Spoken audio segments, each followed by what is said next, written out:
Hello guys, welcome back to my channel. তো তোমরা নিশ্চয়ই দেখতে পাচ্ছ এখন রাত 11টা বাজে। তো আমরা কি করছি তোমরা নিশ্চয়ই দেখতেই পাচ্ছ। লঙ্কা, কাঁচা লঙ্কা, পাকা লঙ্কা একসঙ্গে ছেঁড়া হয়েছে। তো আমি পাকা লঙ্কা বেছে রাখছি আলাদা করে। হ্যাঁ, তো আমার সঙ্গে কে কে আছে সেটা তোমাদের দেখাবো।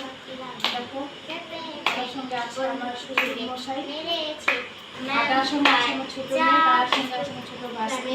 ছুটি ঘুমে সবাই কিন্তু ঘুমিয়ে পড়েছে, কিন্তু তো যাই হোক ওরা আছে, আমরা দেখতেছি ওরা আমাদের সঙ্গে আছে। তো যাই হোক ওরা আছে, তা ওদের সঙ্গে কথা বলে আমি সঙ্গে চলে যাচ্ছি। তো জানি না কতক্ষণ আমাদের এই লঙ্কা বেছানো শেষ হবে, জানি না। তো আজকে হলো জানো তো তোমরা, আমার হচ্ছে আজকে লাস্ট ডেট। আমার শ্বশুরমশাইকে কাঁচা আম আর দুধ আমাদের খেতে হয়। তো দুধ খাওয়া হয়ে গেছে, তো এখন আম খেতে দেওয়া হচ্ছে। তো আমটা খাবে। তো শ্বশুরমশাই বলছে যে লঙ্কা বেছা দেবো। তো দাদা ভাই তো শুয়ে বসছে। আমি বললাম একটু আসো কাজটা করি, তখন দাদা ভাই করবে, কালকে সকালে উঠতে হবে, লঙ্কা নিয়ে যাবে। ঠিক আছে তুমি সব করো, আর আমরা করি। ততক্ষণে শ্বশুর মশাই, আমি, আমার মেয়ে বুঝতে, তো যাই হোক ততক্ষণ হবে। তো যাই হোক এর জন্য তোমাদের সঙ্গে কথা বলবো না। জানো তো গ্রামের বাড়ি কাজ, আর লক্ষ্মী বর্ষা চলে আসছে। তো জমি ফাঁকা ক্ষেত রাখতে হবে, আবার হাল উঠবে। এর জন্য আমাদের করে ফেলি এটা।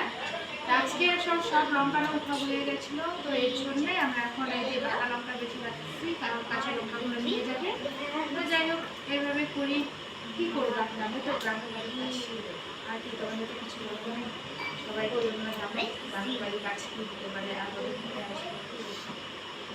নিজের খেলাধুলো রাখতে হবে, তো এইভাবেই করতে হবে। যাই হোক কত রাত আমি বলতে পারছি না। আর এদের ছেলে তো ঘুম নাই, ও একটা খেলতেছে আর কি, খেলার মধ্যে খেলতেছে, আর আমরা ঠিক আছে। কিন্তু অনেকক্ষণ কথা বলা হলো, তা তোমার সঙ্গে অনেক রাত হয়ে গেছে। ঠিক আছে, গুড নাইট, শুভরাত্রি, টাটা।